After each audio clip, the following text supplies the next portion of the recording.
April రాసిన పత్రిక మొదటి అధ్యాయము 10, 11, 12 కలిసి చదువుకుందాం.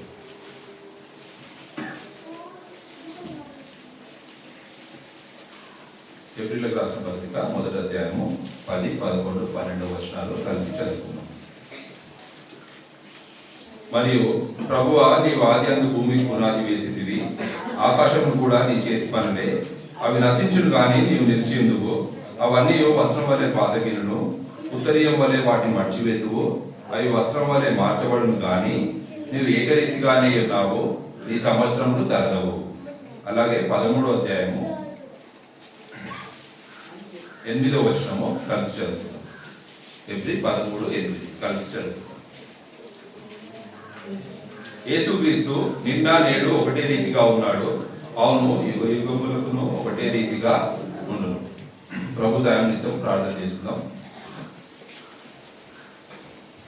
మా ప్రేమ గల ప్రియమైన పరలోకపు తండ్రి, పరిశుద్ధమైన దేవ, ఆయన ఇంతవరకు పాటల ద్వారా నేను ఆరాధించడానికి మాకు చేసిన సాయం అంతటి బట్టి మీకు వందనాలు స్తుతులు చెల్లిస్తున్నాం. ప్రభా, ఈ యొక్క సమయంలో, ఈ యొక్క మందిరావరణంలో, ఈ యొక్క ఆఖరి ప్రభుదినంలో నీ ప్రియబిడ్డలతో కలిసి నిన్ను ఆరాధించడానికి, స్తుతించడానికి మాకు ఇష్ట తరుణాన్ని బట్టి నీకు వందనాలు స్తుతులు చెల్లిస్తున్నాం. అవును ప్రభా, ఇక్కడ ఉన్న ప్రతి ఒక్క బిడ్డను మీరు జ్ఞాపకం చేసుకొని మీ యొక్క కృపను కనికరం చూపిస్తూ ఆయుష్ పొడిగిస్తూ ప్రభా సమశాంతంలో మమ్మల్ని తీసుకొచ్చినందుకు నీకు వందనాలు స్తుతులు చెల్లిస్తున్నాం. ప్రభా, ఇప్పుడు కూడా నీ వాక్యం చదివి ఉంటుండగా మాతో మాట్లాడమని వేడుకుంటున్నాము. సహాయం చేయండి. నిన్ను వ్యక్తిగతంగా పూర్ణ ఆత్మతో, పూర్ణ మనసుతో ఆరాధించడానికి మాకు సహాయం చేయండి, కృప చూపించండి. ప్రభా, అయ్యకి దాసుడు నన్ను కూడా నీ సిలువ చాటున మరుగుపరచండి. నీ మాటల నోట ఉంచమని వేడుకుంటున్నాం. ప్రభా, కృప చూపించండి. ప్రతి విధమైన ఆటంకం తీసివేయమని, సాతాను పేరు లయపరచమని వేడుకుంటూ ఈ యొక్క ప్రార్థన యేసు నామములో అడిగి వేడుకుంటున్నాం తండ్రి.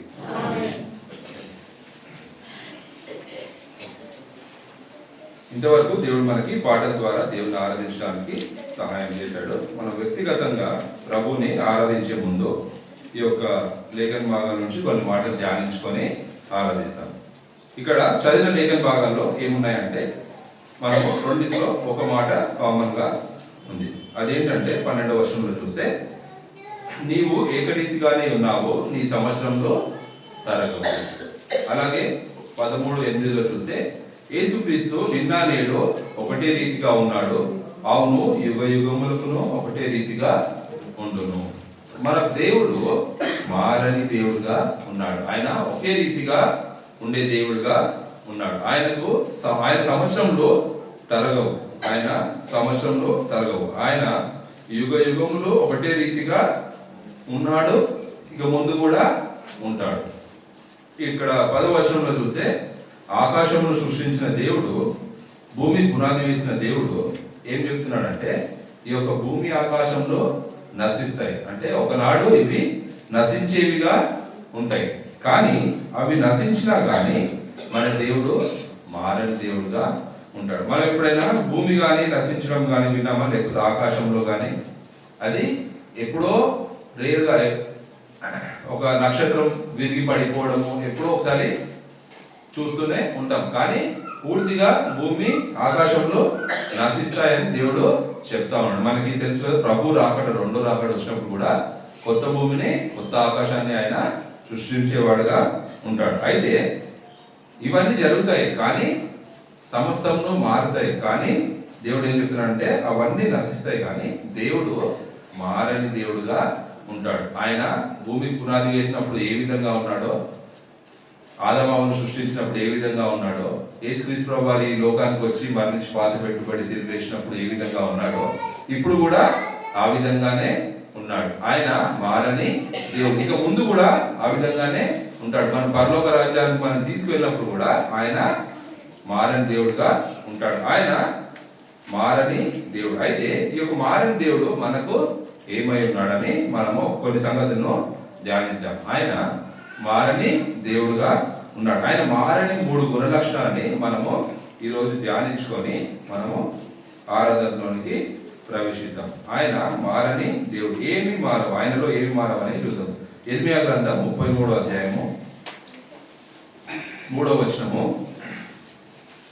ఇర్మియా 31:3, క్షమించండి, ఇర్మియా 31:3 నేను చదువుతాను అండి. చాలా కాలం క్రిందట యెహోవా నాకు ప్రత్యక్షమై ఇట్లా నేను శాశ్వతమైన ప్రేమతో నేను నిన్ను ప్రేమించుచున్నాను గనుక విడువక నీడను కృప చూపుచున్నాను.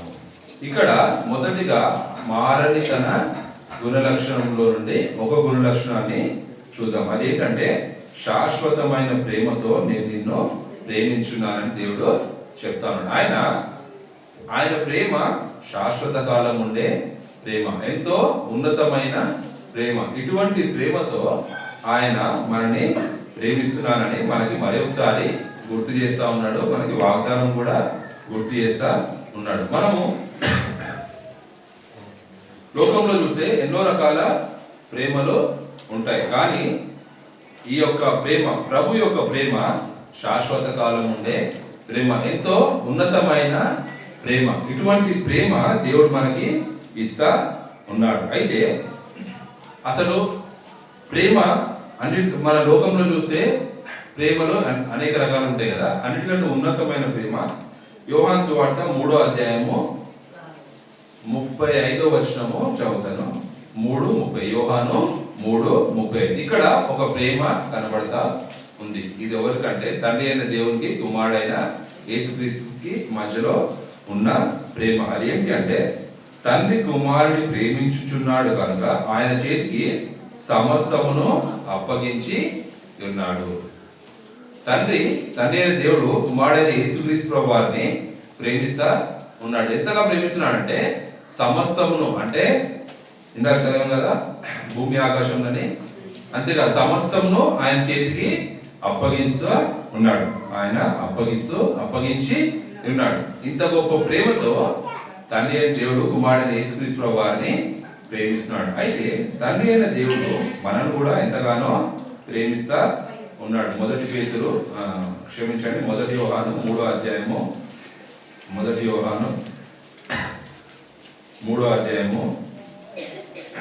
మొదటి వచనము, మనము దేవుని పిల్లలమని పిలువబడినట్లు తండ్రి మనకు ఎట్టి ప్రేమ అనుగ్రహించనో చూడుడి.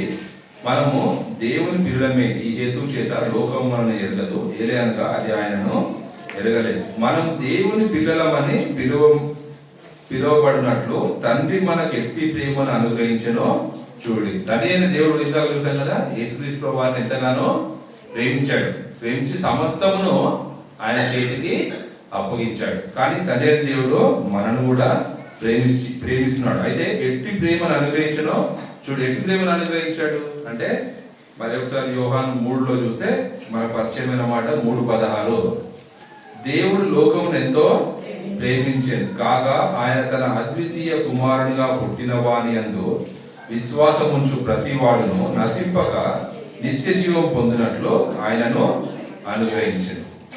మొదటగా తండ్రి కుమారుని ప్రేమిస్తున్నాడు. తర్వాత తండ్రి మనల్ని ప్రేమించడానికి ఏం చేశాడు? తన కుమారునే అర్పించి వేశాడు. అంటే ఇంతగా మనల్ని ఆయన ప్రేమిస్తున్నాడని దేవుడు మరొకసారి మనకి యొక్క ఉదయకాలము గుర్తు చేస్తా ఉన్నాడు. ఇంత గొప్ప ప్రేమను ఆయన మనకు చూపిస్తున్నాడు. ఏంటంటే మన కోసము తన ప్రియ కుమారునే సిలువలో అర్పించి వేశాడు. అది ఎంతో బాధాకరమైన. యేసుక్రీస్తు ప్రభువు ఈ లోకంలో సిలువలో మరణించినప్పుడు మత్తయి సువార్త 27:46 మనకందరికి పరిచయమైన మాట. ఏమన్నాడు? ఇంచుమించు 3 గంటలప్పుడు యేసు 27:46 ఇంచుమించు 3 గంటలప్పుడు యేసు ఏలి ఏలి లామా సబక్తాని అని బిగ్గరగా కేక వేసెను. ఆ మాటకు నా దేవా నా దేవా నన్నెందుకు చేయి విడిచితివని అర్థం. అంటే సిలువలో ఆయనను మన కోసము అర్పించి వేశాడు. ఎందుకంటే మనము ఆయన పిల్లలు అవ్వాలని తండ్రి మన ఎడల ఆయన ప్రేమ ఎంతగా చూపించాడంటే తన ప్రియ కుమారుడైన యేసుక్రీస్తు ప్రభువుని మన కోసము సిలువలో అర్పించి వేశాడు. అందుకే ఈ యొక్క మాట యేసుక్రీస్తు ప్రభువు సిలువలో మనకు తెలుసు పంచగాయాలు పొందాడు. అయితే అన్నిటికంటే బాధ కలిగించిన విషయం ఏంటంటే ఈ యొక్క మాటని ఏంటి అంటే నా దేవా నా దేవా నన్ను ఎందుకు చేయి విడిచితివని అర్థం. ఆయనకు శారీరకంగా ఎంత బాధ ఉన్నప్పటికీ ఆయనకు అత్యధిక బాధ్యత కలిగించిన విషయం ఏంటంటే చెయ్యి విడిచిపెట్టడం. తండ్రి అయిన దేవుడు ఏం చేశాడు? కుమారుడైన యేసుక్రీస్తు ప్రభు వారి యొక్క చెయ్యిని సిలువలో విడిచిపెట్టాడు. ఎందుకు అంటే యేసుక్రీస్తు ప్రభు వారు మన పాపములను భరించి సిలువలో మరణించాడు. అందుకని ఆయనను విడిచిపెట్టాడు. ఇప్పుడు ఎవరు చేయి పట్టుకుంటున్నాడు? మన చేయి పట్టుకుంటున్నాడు. ఇంతగా ఆయన మనల్ని ప్రేమించేవాడుగా ఉన్నాడు.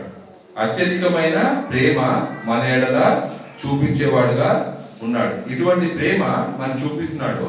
ఎప్పటి వరకు చూపిస్తాడు అంటే శాశ్వత కాలము ఆయన చూపించేవాడుగా ఉన్నాడు. లోకంలో ఎన్నో రకాల ప్రేమను మనము చూస్తూ ఉంటాం. యెషయా గ్రంథం 46, యెషయా 49:15 వచనము. యెషయా 49:15. స్త్రీ తన గర్భమున పుట్టిన బిడ్డను కరుణింపకుండా తన చంటి పిల్లను మరచున, వారైనా మరచుదురు గాని నేను నిన్ను మరువను. చూడుము, నా అరచేతుల మీదనే నేను చెక్కి ఉన్నాను, నీ ప్రాకారము నిత్యము నా ఎదుట నున్నవి. స్త్రీ తన గర్భమున పుట్టిన బిడ్డను కరుణింపకుండా తన చంటి పిల్లను మరచున అని అంటే లోకంలో అత్యధికమైన ప్రేమ తల్లి బిడ్డల ప్రేమ. అయితే ఇక్కడ ఒక మాట రాబడి, తన చంటి పిల్లను మరచున. చిన్న పిల్లలు చిన్నగా ఉన్నప్పుడు ఎంతో ప్రేమిస్తారు. చంటి పిల్లలకి తల్లికి మధ్య ఎంతో ప్రేమ ఉంటుంది. అదే పిల్లలు పెద్దగా అయ్యే కొద్ది పిల్లల ప్రవర్తన బట్టి తల్లి ప్రేమ మారుతా ఉంటది. ఏంటి ఆ ప్రవర్తన అంటే పిల్లలు మంచిగా ఉంటే ప్రేమ కొనసాగుతుంది. అదే పిల్లలు చెడ్డవారైతే ప్రేమ తగ్గిపోయేదిగా ఉంటుంది, విసుకొస్తుంది, మనం కోపడతారు, తిడతారు, చేస్తారు అని. ఎందుకు అంటే పిల్లల ప్రవర్తన మీద మారుతాం. కానీ మన ప్రభు ప్రేమ అలాంటి ప్రేమ కాదు. ఆయన శాశ్వత కాలము ఉండే ప్రేమ. ఆయన మన ఎడల దీర్ఘశాంతము చూపిస్తా ఉన్నాడు. ఎంతగా అంటే ఆయన మన కోసం మరణించిన దేవుడు ఆనాడు ఎంత ప్రేమ ఉందో ఇప్పుడు కూడా అంతే ప్రేమతో ఆయన మనని ప్రేమించేవాడుగా ఉన్నాడు. తల్లి పిల్లల ప్రేమ కంటే అత్యధికమైన ప్రేమ. అందుకే వారైనా మర్చుదురు కానీ నేను నిన్ను మరువను అని దేవుడు చెప్తా ఉన్నాడు. మరవకుండా ఆయన మనని ప్రేమించేవాడుగా ఉన్నాడు. ఇంతగా ఆయన మనని ప్రేమించేవాడుగా ఉన్నాడు. 1 కొరింథీయులకు రాసిన పత్రిక 13వ అధ్యాయము. ఇక్కడ ప్రేమ గురించి ఒక మాట. ఈ అధ్యాయం అంతా మనకు పరిచయమే. 1 కొరింథీ 13 అంటే ప్రేమ గురించి ఎంతో వివరంగా దేవుడు రాసిపెట్టి చెబుతున్నాడు. ఇక్కడ ఒక మాట 3వ వచనంలో చూస్తే, బీదల పోషణ కొరకు నా ఆస్తి అంతయు ఇచ్చినను, కాల్చబడుటకు నా శరీరమును అప్పగించినను, ప్రేమ లేని వాడనైతే నాకు ప్రయోజనం ఏమీ లేదు. అంటే ప్రేమ లేకుండా ఎన్నో గొప్ప కార్యాలను లోకంలో మనుషులు చేసేవారుగా ఉన్నారు. ఇక్కడ అపోస్తలుడు పౌలు చెప్తున్నాడు కదా, ఆస్తి అందించిన లేకపోతే నేను చనిపోయినా కానీ ప్రేమ లేకుండా ఇవన్నీ చేయవచ్చు. మనం లోకంలో చూసేవి ఇలాంటి ప్రేమ లేకుండా ఎన్నో పనులు చేస్తారు. ఒక స్టూడెంట్, బాగా చదివే స్టూడెంట్ ఉన్నాడు అనుకోండి, ఆ స్టూడెంట్ కోసము ఆ కాలేజ్ ప్రిన్సిపల్ ఏమైనా చేసేవాడుగా ఉంటాడు. ఎందుకంటే స్టూడెంట్ మీద ప్రేమ కాదు, ఆ కాలేజ్కి మంచి పేరు రావాలని. అంటే వెనకాల ఉద్దేశము వేరుంటుంది. కానీ మన ప్రభు ప్రేమ ఇలాంటి ప్రేమ కాదు, నిస్వార్థమైన ప్రేమ. శాశ్వత కాలము ఆయన మనకి ఎంతో ఉన్నతమైన ప్రేమ చూపించేవాడుగా ఉన్నాడు. ఇట్టి ప్రేమకై ఆయనను మనము ఆరాధించవలసిన వారమై ఉన్నాము. రెండోదిగా ఇంకో గుణలక్షణాన్ని, ప్రభు యొక్క గుణలక్షణాన్ని చూద్దాం. ఏంటి ఆ గుణలక్షణం? ఇంతకుముందు చదివిన మాటనే ఇర్మియా 31:3వ వచనంలోనే చూసాం కదా. చాలా కాలం క్రిందట యెహోవా నాకు ప్రత్యక్షమై ఇట్లను, శాశ్వతమైన ప్రేమతో నేను నిన్ను ప్రేమించుచున్నాను గనుక విడువక నీ ఎడల కృప చూపుచున్నాను. ఆయన మన ఎడల విడవకుండా కృప చూపించేవాడుగా ఉన్నాడు. అంటే ఎంతగా కృప చూపిస్తున్నాడు అంటే ఎప్పుడు విడవని కృప మనం చూపిస్తా ఉన్నాడు. కృప అంటే ఏంటి? కృప, కనికరం. మనము క్రైస్తవులుగా ఈ ఒక రెండు మాటలు ఎప్పుడూ వాడుతూనే ఉంటాం, కృప, కనికరం. అయితే కృప అంటే ఏంటి? కృప అంటే దేనికి మనము పాత్రులము కాదో దానికి మనని దేవుడు పాత్రులుగా చేశాడు. అంటే అపాత్రులమైన మనని పాత్రులుగా చేశాడు. దేనికి మనం పాత్రులం కాదు? పరలోక రాజ్యానికి పాత్రులము కాదు. అటువంటిది ప్రభు మనకి పరలోక రాజ్యానికి వారసులుగా చేశాడు. తన పిల్లలంగా పిలువబడటకు పాత్రులము కాదు. దేవుని పిల్లలను పిలువబడటకు పాత్రులము కాదు. ఎందుకంటే మన భక్తి జీవితంలో మనం చూస్తే మనం ఎలాంటి జీవితం ఉందో మనకి తెలుసు. అయితే తన పిల్లలమని పిలువబడటకు పాత్రులము కాదు. కానీ ప్రభు ఏం చేస్తున్నాడు? తన పిల్లలని పిలిచేవాడుగా ఉన్నాడు. ఆయన ప్రేమకు మనము పాత్రులము కాదు, తన ప్రేమకు పాత్రులుగా చేశాడు. అంటే ప్రభు అనేక విషయాల్లో మనకు తన కనపరుస్తా ఉన్నాడు. మన పాత్రులం కాని వాటికి ప్రభు మనని పాత్రులుగా చేస్తా ఉన్నాడు. అదే కనికరం అంటే ఏంటి అంటే దేనికి మనం పాత్రులమో దానికి మనల్ని అపాత్రులుగా చేసి ఉంటున్నాడు. అంటే దేనికి పాత్రులము? మనం ఇలానే మరణిస్తే, పాపులుగా మరణిస్తే నిత్య నరకానికి పాత్రులం. అటువంటిది ఆయన మనని నరకానికి అపాత్రులుగా చేసి నరకం నుండి మనని తప్పించిన వాడిగా ఉన్నాడు. ప్రభుకి శత్రువులుగా, దూరస్తులుగా ఉండాల్సిన మనని ఆయనకి సమీపస్తులుగా చేసుకున్నాడు. అంటే ప్రభు దేనికి మనం పాత్రలం కాదో దానికి పాత్రులుగా చేసి ఉంటున్నాడు. దేనికి పాత్రలమో దానికి అపాత్రులుగా చేసి ఉంటున్నాడు. అంటే ప్రభు తన కృపను మనకు చూపిస్తా ఉన్నాడు. విలాప వాక్యంలో 2వ అధ్యాయము మనకెంతో పరిచయమైన మాటనే. 3వ అధ్యాయము 22వ వచనం చూస్తే, యెహోవా కృపగలవాడు, ఆయన వాత్సల్యత ఎడతెగక నిలిచినది కనుక మనము నిర్మూలము కాకుండా వారము. అనుదినము నూతనముగా ఆయనకు వాత్సల్యత పుట్టుచున్నది. నీవు ఎంతైనా నమ్మదగిన వాడు. మనము నిర్మూలము కాలేదు అంటే దానికి కారణం ఏంటంటే యెహోవా కృపగలవాడు. ఆయన కృప నిరంతరము మనకి చూపిస్తాను. చదవం కదా, విడువక్క నీ యెడల కృప చూపుచున్నాను. అంటే ఆయన విడువక కృప చూపిస్తున్నాడు కాబట్టి మనము నిర్మూలము కాలేదు అని ఎంతో స్పష్టంగా వాక్యం మనకు చెప్తా ఉంది. ఇటువంటి మాటలు దేవుడు మన కోసము చేసి ఉన్నాడు. ఆయన మనకు కృప చూపించే దేవుడు. ఆయన విడువక కృప చూపిస్తున్నాడు. ఎఫెసీయులకు రాసిన పత్రిక 2వ అధ్యాయము 5వ వచనము. ఎఫెసీయులకు రాసిన పత్రిక 2వ అధ్యాయము 5వ వచనము. అయినను దేవుడు కరుణా సంపన్నుడై ఉండి మనము మన అపరాధముల చేత చచ్చిన వారమై ఉండినప్పుడు సైతము మన ఎడల చూపిన తన మహా ప్రేమ చేత మనను క్రీస్తుతో కూడా బ్రతికించెను. కృప చేత మీరు రక్షింపబడి ఉన్నారు. మనం ఎందుకు రక్షింపబడి ఉన్నామంటే కృప చేత మనము రక్షింపబడి ఉన్నాము. 8వ వచనం చూస్తే, మీరు విశ్వాసము ద్వారా కృప చేతనే రక్షింపబడి ఉన్నారు. ఇది మీ వలన కలిగినది కాదు, దేవుని వరమే. అది క్రియల వలన కలిగినది కాదు, కనుక ఎవడునూ అతిశయపడ వీలు లేదు. అది క్రియల వలన కలిగినది కాదు. క్రియల వలన కలిగినదని మనము అతిశయపడదు. ఎందుకంటే దేవుడు మనకి ఉచితంగా ఇచ్చాడు ఈ యొక్క రక్షణ. కృప చేత మీరు రక్షింపబడి ఉన్నారని దేవుడు చెప్తా ఉన్నాడు. లోకంలో చూస్తే మనము ఎంతో మంది రక్షణ పొందడానికి ఎన్నో ప్రయత్నాలు చేసేవారుగా ఉన్నారు. ఏంటి ప్రయత్నాలు అంటే,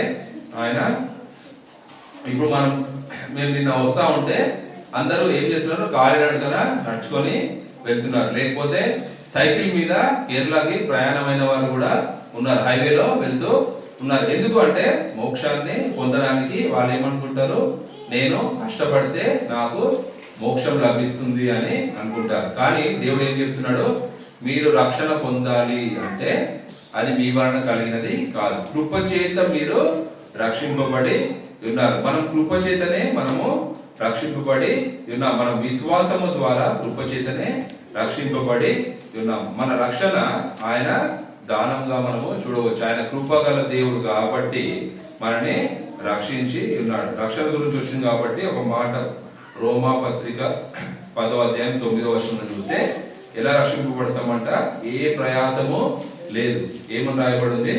అదేమనగా యేసు ప్రభువని నీ నోటితో ఒప్పుకొని దేవుడు మృతులలో నుండి ఆయనను లేపెనని నీ హృదయమందు విశ్వసించిన ఎడల నీవు రక్షింపబడదువు.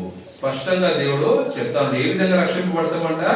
మన ప్రయాసం ఏమీ లేదు, మనం ఏదో కష్టపడాల్సిన పని లేదు, మనం డబ్బు చెల్లించాల్సిన పని లేదు, మనము ఇంకో ఇంకో ఇంకో పని చేయాల్సి, లేకపోతే ఉదయాన్నే లేచి అన్నిలు చేసినట్టు చన్నీళ్ళు స్నానం చేసి చెప్పులు వేసుకోకుండా 40 రోజులు ఉండ, అటువంటి పనులు కూడా ఏమి చేయమని దేవుడు చెప్పట్లేదు. రక్షణ పొందాలంటే ఏం చెప్తున్నాడు?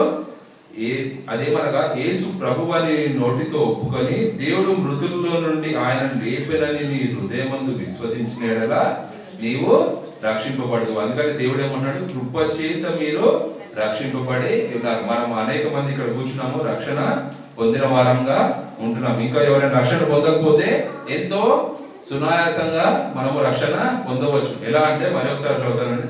యేసు ప్రభువని నోటితో ఒప్పుకొని దేవుడు మృతులలో నుండి ఆయనను లేపెనని నీ హృదయమందు విశ్వసించిన ఎడల నీవు రక్షింపబడదు. ఈ విధంగా మనము రక్షణ పొందిన మనం కృప చేత రక్షణ పొంది ఉంటున్నాం. ఈ కృపను దేవుడు మనకి విడువక కృప చూపించే దేవుడుగా ఉన్నాడు. అందుకనే యెషయా గ్రంథం 54:10,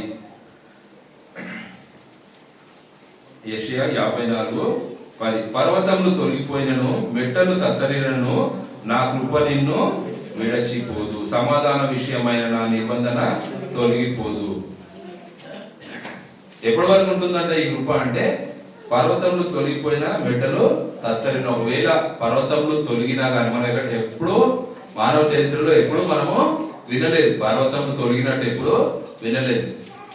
ఒకవేళ ఒక వాల్కైనా వస్తే ఏమైతుంది? పర్వతం మీద నుంచి లోపల నుంచి లాభ వచ్చి పర్వతం ఎత్తు పెరుగుతుందే కానీ తొలగి పోదు. అంటే ఇంతగా దేవుడు ఏం చెప్పినాడు? ఒకవేళ అవి తొలగినా కానీ మెట్టలు తత్తరిల్లినా కానీ నా కృప నిన్ను విడిచిపోదని దేవుడు చెప్తాడు. ఇంతగా ఆయన కృప మనకు చూపించేవాడుగా ఉన్నాడు. మనము ఈ యొక్క లోకయాత్రలో మనం నడుస్తూ ఉన్నప్పుడు దేవుడు అనేక సంగతులు మనకు బోధించేవాడుగా ఉన్నాడు. అనేకమైన పరిస్థితుల ద్వారా మనము వెళ్ళేవారంగా ఉంటాం. అయితే అపోస్తలుడైన పౌలు కూడా ఒక సమస్య ద్వారా వెళ్తా ఉన్నాడు. 2 కొరింథీయులకు రాసిన పత్రిక 12వ అధ్యాయము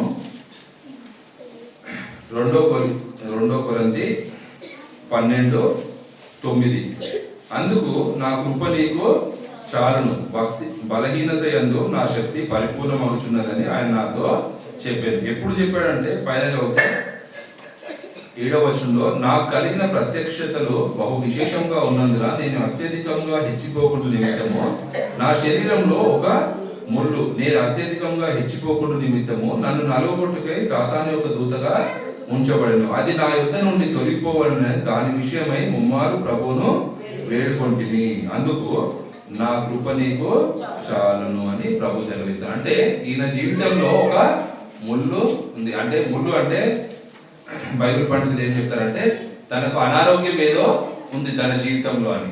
ఆ యొక్క అనారోగ్యం గురించి ఆయన ముమ్మారు ప్రార్థన చేశాడంట. అయితే ప్రభు ఏం చెప్తున్నాడు? నా కృప నీకు చాలును అని చెప్తా ఉన్నాడు. ప్రభువు మనకు కూడా ఈ యొక్క ఉదయకాలంలో ప్రభు మనకి మరొకసారి గుర్తు చేసి నా కృప నీకు చాలును అని మనం మరొకసారి గుర్తు చేస్తా ఉన్నాడు. తన యొక్క కృపను బట్టి, విడువక చూపించే తన కృపను బట్టి ఆయనను మనము ఆరాధించవలసిన వారమై విన్నాం. ఇంకో మాట చూద్దాం, 3 గుణలక్షణాలు చూద్దామన్నాం కదా. మొదటిది ఆయన యొక్క ప్రేమ, శాశ్వతమైన ప్రేమతో మనల్ని ప్రేమిస్తున్నాడు. రెండోది విడువక కృప చూపించేవాడుగా ఉన్నాడు. మూడోదిగా ఇంతకుముందు చదివాం కదా విలాప వాక్యంలో 3వ అధ్యాయంలో, ఇక్కడ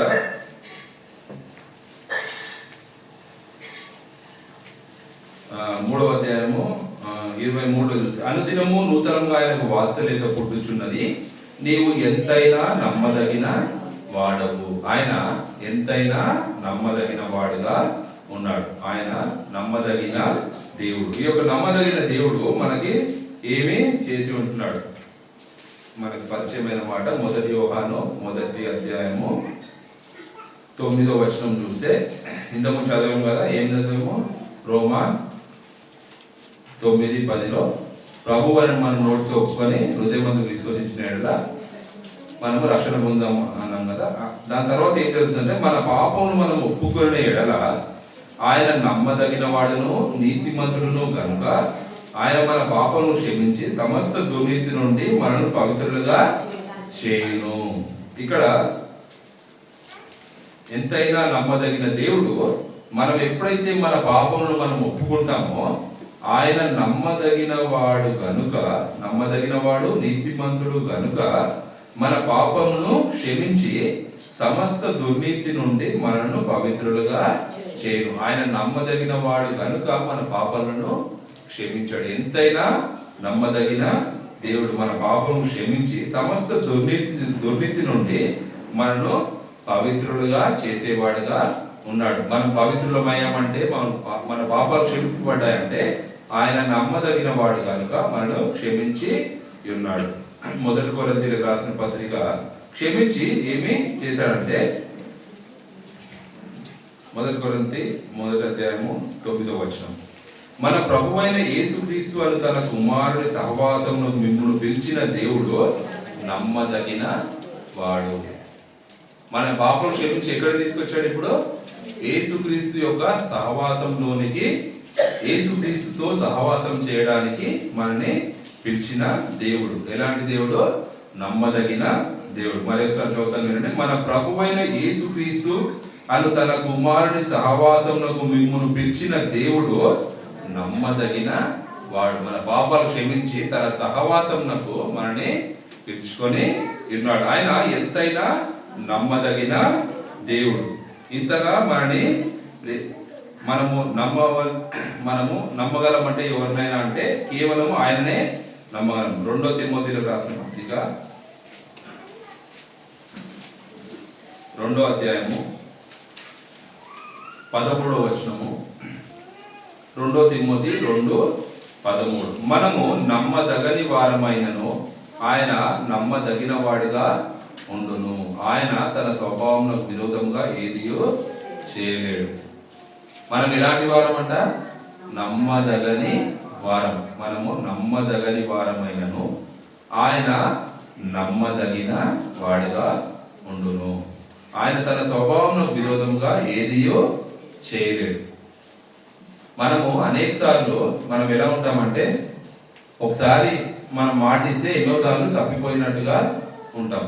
ఇది మన మానవ స్వభావం. అందుకే దేవుడు ఏం చెప్తున్నాడు? మనము నమ్మదగని వారమైనను ఆయన నమ్మదగిన వాడుగా ఉండును. ఆయన తన స్వభావమునకు విరోధంగా ఏదియో చేయడు. ఆయన నమ్మదగిన దేవుడు. ఎంతైనా నమ్మదగిన దేవుడు. ఆయన మన దేవుడై ఉండి మనని మనము నమ్మదగని వారు. మనము ఒక లోకంలో చూస్తే, మనము మన చుట్టూ ఉన్న వాళ్ళని చూస్తే, సంఘంలో చూసినా, మన ఇంటిలో చూసినా, ఒక వ్యక్తిని ఎంత నమ్మొచ్చు అంటే ఒక లిమిట్ ఉంటుంది. దేనికైనా ఒక లిమిట్ పెడతాం. ఇప్పుడు ఎవరో దూరంగా మా ఆఫీస్లో కొలీగో లేకపోతే ఇక్కడ పనిచేసేది ఒక ఆయన అంటే ఓకే, ఆయనని కొంతవరకు నమ్మొచ్చు. ఇంకా ఎక్కువగా ఆయనని నమ్మలేము. ఎందుకంటే చెప్పలేము ఆయన ఏం చేస్తాడో మనకి తెలియదు. లేకపోతే ఇంట్లో కూడా ఇప్పుడు మన పిల్లలైనా తీసుకున్నా కానీ కొంతవరకు వాళ్ళని నమ్మొచ్చు. కానీ వాళ్ళకి పరిస్థితులు మారినాక వాళ్ళు ఎలా ఉంటారో మనకు తెలియదు. అంటే ప్రతి వ్యక్తికి ఒక లిమిట్ ఉంటుంది. మనం నమ్మడానికి ఒక లిమిట్ ఉంటుంది. కానీ దేవుడు ఏమంటున్నాడు? దేవుడు ఎలాంటి వాడంటే, మనం ఎంతైనా నమ్మదగిన దేవుడు. మనం ఏ సమయంలో అయినా, ఏ స్థితిలో అయినా ఆయన దగ్గరికి వెళ్తే, మనము 1 యోహాను 1:9 చూసినప్పుడు ఆయన నమ్మదగిన వాడు, నీతిమంతుడై ఉన్నాడు. అందుకనే దేవుడు మనకి మరొకసారి గుర్తు చేస్తున్నాడు. మనము నమ్మదగని వారమైనను ఆయన నమ్మదగిన వాడుగా ఉండును. ఆయన ఎంతైనా నమ్మదగిన దేవుడు. 2 తెస్సలోనికీయులకు రాసిన పత్రిక, నమ్మదగిన దేవుడు మనకి ఏం చేస్తా ఉన్నాడు? 2 తెస్సలోనికీయులకు రాసిన పత్రిక 3వ అధ్యాయము 3వ వచనం. 2 తెస్సలోనికీయులకు రాసిన పత్రిక 3వ అధ్యాయము 3వ వచనం. అయితే ప్రభువు నమ్మదగిన వాడు, ఆయన మిమ్మల్ని స్థిరపరచి దుష్టత్వం నుండి కాపాడును. నమ్మదగిన దేవుడు ఏం చేస్తాడంట? మనని స్థిరపరిచేవాడుగా ఉన్నాడు. మనము మనం స్థిరపడాలంటే ఆయనను మాత్రమే నమ్ముకోవాలి. ఆయన ఏమంటున్నాడు? అయితే ప్రభువు నమ్మదగిన వాడు, ఆయన మిమ్మును స్థిరపరచి తర్వాత ఏం చేస్తాడు? దుష్టత్వము నుండి కాపాడు. మనం ఈ లోకంలో ఉన్నంత కాలము దేవుడు ఏమంటున్నాడు? లోకంలో ఉన్నంత కాలము మన శరీరానికి ఆత్మకు యుద్ధము జరుగుతూనే ఉంటుంది. మనకు అనేకమైన తలంపు, ఇలా చేయాలా, ఇలా చేయాలా, ప్రభు చిత్తం కనుగొని చేయాలా, లేకపోతే నా శరీరం సంతోషపడేటట్టు చేయాలా అని మనము ఎన్నో తలంపులు, ఎన్నో పరిస్థితుల ద్వారా మనము వెళ్తా ఉంటాం. అప్పుడు వాటన్నిటి నుండి మనం కాపాడేవాడు ఎవరంటే ప్రభువు నమ్మదగిన వాడు, ఆయన మిమ్మల్ని స్థిరపరిచి దుష్టత్వం నుండి కాపాడును అని ప్రభు మరి ఒకసారి వాగ్దానము ఇస్తా ఉన్నాడు, మనకి వాగ్దానం గుర్తు చేస్తా ఉన్నాడు. అంతేకాదు మొదటి తెస్సలోనికీయులకు రాసిన పత్రిక 5వ అధ్యాయము 24వ వచనం. మొదటి తెస్సలోనికీయులకు రాసిన పత్రిక 5వ అధ్యాయము 24వ వచనం. మిమ్మును పిలుచువాడు నమ్మకమైన వాడు కనుక అలాగూ చేయును. మనం పిలిచిన వాడు ఎవరంట? నమ్మకమైన వాడు. ఎలాగూ చేశాడంటే 23లో చూస్తే 23వ వచనము, సమాధానకర్తయగు దేవుడే మిమ్మల్ని సంపూర్ణంగా పరిశుద్ధపరచును గాక, మీ ఆత్మయు జీవమును శరీరమును మన ప్రభు అయిన యేసుక్రీస్తు రాకడయందు నిందారహితంగాను సంపూర్ణంగాను ఉండునట్లు కాపాడబడును గాక. ఆయన రాకడయందు మనము నిందారహితంగా ఉండాలంటే ఆయన నమ్మదగిన వాడు కనుక ఆయనే మనను కాపాడుతాడని అపోస్తలుడైన పౌలు మనకి చెప్తా ఉన్నాడు, మనకి ఈ యొక్క హెచ్చరిక చేస్తా ఉన్నాడు. ఏంటంటే మనము ఆయన రాకడయందు నిందారహితంగాను సంపూర్ణంగాను ఉండునట్లు ప్రభువు మనం పిలిచిన దేవుడు నమ్మకమైన వాడు కనుక ఈ విధంగా మనని భద్రపరిచేవాడుగా ఉంటున్నాడు. అందుకనే మనము ఆయనను ఆరాధించవలసిన వారమై ఉంటున్నాం. మన దేవుడు ఎంతైనా నమ్మదగిన దేవుడు. మనము ఒకసారి నెమరు వేసుకుంటే వాక్యాన్ని, ప్రభు ఎలాంటి దేవుడు? మారని దేవుడుగా ఉన్నాడు. ఆయన మారని గుణ లక్షణాల్లో 3 గుణ లక్షణాలు మనము చూసాం. ఏంటంటే తన యొక్క ప్రేమ, శాశ్వతమైన ప్రేమతో మనని ప్రేమిస్తాడు. ఎంతగా అంటే తండ్రి అయిన దేవుడు కుమారుడైన యేసుక్రీస్తు ప్రభు వారిని సిలువలో మన కోసము అర్పించి వేసి తన చేయి విడిచిపెట్టి మన చేయి పట్టుకొని మనము తన పిల్లలుగా చేసుకొని ఉన్నాడు. ఆయన తన ప్రియ కుమారుని విడిచిపెట్టి మనని తన పిల్లలుగా చేసుకున్నాడు. ఇంతగా మనని ప్రేమించినట్టు మనము చూస్తూ వచ్చాం. తండ్రి అయినా మరచును కానీ ఆయన మనని ఎన్నడూ విడువను మరువను అని చెప్తా ఉన్నాడు. రెండోదిగా విడువకుండా కృప చూపిస్తున్నాడని మనము చూసాం. కృప అంటే మనం దేనికి అపాత్రులమో దానికి పాత్రులుగా చేసి ఉంటున్నాడు. ఏంటి అంటే పరలోక రాజ్యానికి పాత్రులుగా చేస్తున్నాడు. తన పిల్లలుగా మనం తన పిల్లలుగా చేసుకొని ఉంటున్నాడు. తన ప్రేమకు పాత్రులుగా చేసి ఉంటున్నాడు. అందుకే మనం ఏమంటారు? యెహోవా అయిన దేవుడు మార్పు లేని వాడు కనుక మనము లయము కాలేదని దేవుడు మరొకసారి గుర్తు చేస్తా ఉన్నాడు. మనం కేవలం కృప ద్వారానే మనము రక్షణ పొంది ఉన్నాం. మనము కృప చేతనే మనము రక్షణ పొందినాం. అది మన యొక్క క్రియల వలన కలిగినది కాదు, మన క్రియల వలన కలిగినది కాదు. మనం అతిశయపడడానికి అసలు వీలు లేదు. ఆయన కృపగలవాడు కనుక మనని రక్షించిన వాడుగా ఉన్నాడు. మనం అనేకమైన పరిస్థితుల ద్వారా వెళ్తున్నప్పుడు ప్రభువు ఏమంటున్నాడు? నా కృప నీకు చాలును అని మనకి వాగ్దానం ఇచ్చి ఆదరణ కలుగజేసేవాడుగా ఉన్నాడు. ఇటు కృపకై ఆయనను మనము ఆరాధించాలి. మూడోదిగా ఏం చూసాము? ఆయన ఎంతైనా నమ్మదగిన దేవుడు. ఎంతగా నమ్మదగిన దేవుడు అంటే మన పాపలను ఒప్పుకున్నప్పుడు ఆయన క్షమించేవాడుగా ఉండి తన యొక్క సహవాసంలోనికి మనని పిలిచినట్టుగా మనము చూస్తూ వచ్చాము. అంతేకాదు ఆయన మనని స్థిరపరిచి దుష్టత్వం నుండి కాపాడేవాడుగా ఉన్నాడు. మనము నమ్మదగని వారమైనను ఆయన నమ్మదగిన దేవుడుగా, మనకు చాలినంత దేవుడుగా ఉన్నాడు. మనని అంతం వరకు, ఆయన యొక్క రాకడ వరకు మన స్థిరపరిచి కాపాడేవాడుగా ఉన్నాడు. ఇటు దేవుని మనము ఆరాధించవలసిన వారమై ఉన్నాం. మలాకీ గ్రంథం 3వ అధ్యాయము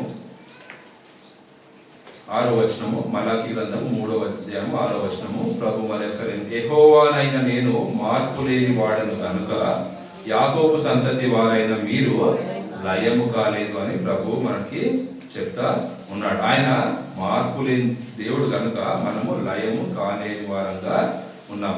ఆఖరిగా ఇంకో మాట చూద్దాం. మత్తయి సువార్త 24వ అధ్యాయంలో ఆయన మార్పు లేని దేవుడు, తన మాటలు కూడా ఏ విధంగా ఉంటాయంట? మత్తయి 24:35 ఆకాశమును భూమియు గతించును కానీ నా మాటలు ఏమాత్రమును గతింపవు. ఆయన మాటలు మనం ఇంతవరకు విని ఉన్నాం కదా. ఆయన మాటలు ఏ మాత్రమును గతింపవు అని దేవుడు మనకి మరి ఒకసారి చెప్తా ఉన్నాడు. ఇట్టి మార్పు లేని దేవుని మనము ఆరాధిస్తాం.